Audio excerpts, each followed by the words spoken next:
कमल अब भाजपा में खेलने वाला है। कमलनाथ का हाथ भाजपा के साथ। नमस्कार साथियों, मेरा नाम है मेघा हिंदुस्तानी और आप देख रहे हैं आर्टिकल 14 इंडिया। इस वीडियो में मैं आपको बताने वाली हूं कि कमलनाथ, जी हां, कमलनाथ के बारे में पिछले 2-3 दिनों से ये खबरें चलाई जा रही थी कि कमलनाथ कांग्रेस छोड़कर भाजपा में शामिल होने वाले हैं। बहुत सारे हिंट्स कमलनाथ ने खुद दिए। कमलनाथ और उनके पुत्र यानी कि नकुलनाथ दोनों ने ही सोशल मीडिया हैंडल्स पर अपने प्रोफाइल के बायो में से कांग्रेस शब्द को हटा दिया। यानी कि पार्टी का जिक्र पहले वो अपने बायो में किया करते थे, लेकिन अब उसे हटा दिया। तो ये बहुत बड़ा हिंट है जो कमलनाथ की तरफ से दिया गया।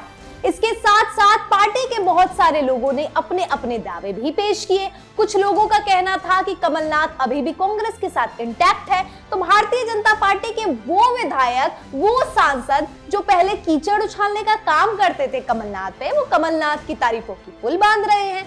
अब ये सारे कारण तो पर्याप्त है मेरे हिसाब से इस बात की ओर आशंका जताने के लिए कि कमलनाथ कांग्रेस छोड़कर भाजपा में शामिल हो सकते हैं। लेकिन आपको एक राज की बात बता दूं कि कमलनाथ और भाजपा की डील जो है वो डन नहीं हो पाई है। अब क्यों नहीं हो पाई है, क्या बात है, और आखिरकार मेन स्ट्रीम मीडिया इतना ज्यादा तवज्जो क्यों नहीं दे रहा है कमलनाथ की भाजपा ज्वाइन करने की खबर को लेकर। दरअसल दोस्तों, मैं आपको बता दूं कि व्यक्ति का फर्क होता है।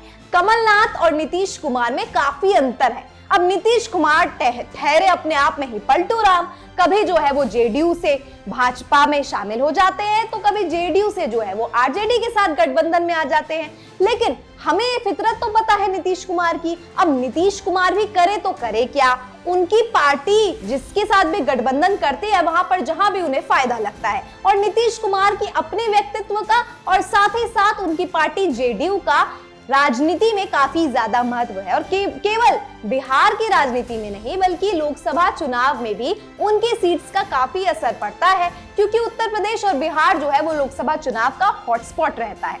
लेकिन अगर दूसरी ओर मैं मध्य प्रदेश की बात करूं तो कमलनाथ की खास तौर पर अगर बात की जाए तो कमलनाथ का कांग्रेस छोड़ना ये बहुत बड़ी खबर है, क्योंकि दिग्गज नेता है कांग्रेस के कमलनाथ, और साथ ही साथ इतने सारे, अगर मैं कहूं, चुनावों में भागीदारी रही है उनकी, इतना ज्यादा लीडरशिप उनका कांग्रेस की तरफ से रहा है। लेकिन इसके बावजूद कांग्रेस का एक नेता सामने नहीं आता, और एक नेता सामने आकर ये नहीं कहता कि नहीं, ये सारी जो खबरें चलाई जा रही है वो फर्जी है, कमलनाथ अभी भी कांग्रेस के साथ है। हाँ, ये बात अलग है कि अब जो है उनके सज्जन कुमार जो उनके काफी ज्यादा, सज्जन वर्मा जो काफी ज्यादा करीबी बताए जाते हैं कमलनाथ के, वो कमलनाथ को कांग्रेस में रहने की बात कह रहे हैं कि कमलनाथ कहीं नहीं जाने वाले, कांग्रेस में रहने वाले हैं। लेकिन दोस्तों, समझने वाली ये बात है कि मेन स्ट्रीम मीडिया इस मुद्दे को मुद्दा बना क्यों नहीं रहा और क्यों दिखा नहीं रहा। जैसा कि मैंने आपको पहले बताया कि नीतीश कुमार और कमलनाथ में अंतर है। नीतीश कुमार की पार्टी का भी महत्व है और नीतीश कुमार की व्यक्तित्व का भी महत्व है। ये फर्क पड़ता है कि जेडीयू आरजेडी के साथ जा रही है या फिर बीजेपी के साथ जा रही है, क्योंकि नीतीश कुमार अकेले ही नहीं, उनके साथ बहुत से विधायक भी यहाँ वहां हमेशा जाते रहते हैं, और इसीलिए नीतीश कुमार के पलटी मारने का महत्व है, लेकिन कमलनाथ की पलटी मारने का महत्व नहीं। दूसरा बड़ा कारण ये है दोस्तों कि कमलनाथ की अब जो वैल्यू है ना, वो उतनी रह नहीं चुकी, क्योंकि जिस हिसाब से मध्य प्रदेश में एक पार्ट टाइम पॉलिटिशियन का किरदार निभाया कमलनाथ ने, जहां पर दूसरी ओर शिवराज सिंह चौहान भाजपा के नेतृत्व में इतनी ज्यादा जोरों शोरों से रैलियां कर रहे थे, भावुक करके महिलाओं को लाडली बहना योजना स्कीम के तहत वोट पाने का भी काम किया, और इस इच्छा और इस लालच के बावजूद कि शिवराज सिंह चौहान के पल्ले कुछ भी नहीं पड़ने वाला, ये शिवराज सिंह चौहान को अच्छे से पता था, लेकिन इसके बावजूद कैंपेनिंग में कोई भी कमी उन्होंने छोड़ी नहीं। और कमलनाथ दूसरी तरफ कांग्रेस सारा भार जो है, सारी रिस्पॉन्सिबिलिटी जो है वो डालने वाले थे कमलनाथ के कंधे पर, और इसके बावजूद, ये सब जानने के बावजूद जो है कमलनाथ पार्ट टाइम पॉलिटिशियन के तहत जो है नजर आए चुनावी रैलियां करते हुए, यानी 10 बजे से 1 बजे तक जो महज 2-3 घंटे रैलियां करते हुए कमलनाथ नजर आए।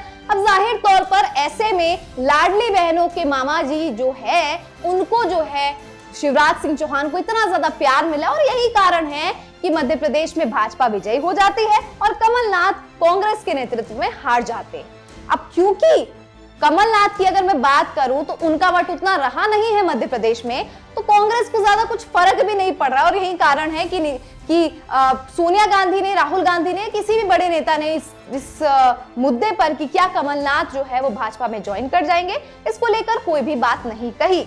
लेकिन अटकलें लगाई जा रही थी कि भाजपा के साथ न केवल कमलनाथ बल्कि मध्य प्रदेश के बहुत से दिग्गज विधायकों का संपर्क है, और इसीलिए खबर बड़ी थी न केवल कमलनाथ के लिए बल्कि कमलनाथ से जुड़े विधायक भी हो सकते हैं भाजपा में शामिल, और गणित जो है मध्य प्रदेश का बिगड़ सकता है। ये तमाम खबरें चलाई जा रही थी। लेकिन अब मैं सीक्रेट बात आपको रिवील कर दूं कि जिन मुद्दों पर समझौता होना था, डील होना था भाजपा और कांग्रेस का, भाजपा और कमलनाथ का, कमलनाथ और भाजपा के बीच वो डील डन नहीं हो पाई है, जिसकी वजह से सबसे पहले तो आपको मैंने बताया कि किस प्रकार से कमलनाथ टेंशन में भी थे, अपने बेटे को लेकर भी टेंशन में थे कि आखिरकार मेरे राजनीतिक करियर का तो हो गया पारा खत्म, लेकिन अब मेरे बेटे की राजनीतिक करियर की मैं बात करूं तो वो कांग्रेस में तो कुछ दिखने वाला नहीं। क्योंकि कांग्रेस में एक और बहुत बड़ा कारण बता दूं कि कमलनाथ को जो है वो कंपेयर भी किया जाता है अशोक गहलोत के साथ। कहते हैं कि अशोक गहलोत जैसे ही वरिष्ठ है कमलनाथ, बिल्कुल है, लेकिन दोनों के ही राजनीति करने की रवैया और दोनों की राजनीति करने की रणनीति बनाने की तरीके जो है वो काफी अलग है। अशोक गहलोत ने सचिन पायलट को महत्वता बेशक न दी हो, लेकिन जो कांग्रेस सुप्रीमो है उन्होंने बखूबी ध्यान रखा कि अशोक गहलोत और सचिन पायलट का जो है वो साथ साथ चले ताकि राजस्थान में कोई भी गड़बड़ी ना हो, और अशोक गहलोत ने इस बात को समझा। लेकिन कमलनाथ ने दूसरी तरफ ज्योतिरादित्य सिंधिया की, जो जिस प्रकार से ज्योतिरादित्य सिंधिया जो है वो बागी हो जाते हैं, तो इसका मुख्यतः कारण जो है वो कमलनाथ ही रहते हैं। और कमलनाथ की वजह से, क्योंकि कमलनाथ हर क्षेत्र में, हर हिस्सेदारी में वो कह रहे थे कि मुझे ही प्रभारी बनाइए, मुझे ही प्रभारी बनाइए, और कांग्रेस ने सचमुच में प्रभारी बना दिया। तो देखिए किस प्रकार से चुनाव जो है हार जाते हैं। तो अशोक गहलोत और कमलनाथ को की तुलना करना बिल्कुल भी सही नहीं है। इसीलिए ये भी एक मुख्यतः कारण रहा है कि कमलनाथ का भारतीय जनता पार्टी ज्वाइन करना कांग्रेस के लिए इतनी बड़ी बात भी नहीं, और शायद मीडिया के लिए भी इतनी बड़ी बात नहीं है। तो यही वो सारे कारण है दोस्तों कि पहले खबरें आ रही थी कि कमलनाथ ज्वाइन करने वाले हैं, लेकिन अब ये स्पष्ट हो चुका है कि कमलनाथ अभी जो है भारतीय जनता पार्टी ज्वाइन नहीं करने वाले हैं। हो सकता है डील और भी हो, डील में अमेंडमेंट हो, भारतीय जनता पार्टी कुछ और ऑफर कर दे और उससे जो है खुश होकर कमलनाथ ज्वाइन कर ले। लेकिन फिलहाल ये खबर आ रही है, और मैंने आपको कारण के साथ बताया कि क्यों खलबली नहीं बची कांग्रेस पार्टी के इतने बड़े दिग्गज नेता अगर पलटी मार लेते हैं इस खबर को लेकर। आपकी क्या राय है इस खबर को लेकर कि क्या सचमुच कमलनाथ भारतीय जनता पार्टी ज्वाइन करने वाले हैं, और अगर कर लेंगे तो किस प्रकार से लोकसभा चुनाव और विधानसभा चुनाव पर इसका असर देखने को मिलेगा? कमेंट सेक्शन के जरिए हम तक अपनी बात पहुंचाइए। फिलहाल मुझे दीजिए इजाजत, धन्यवाद।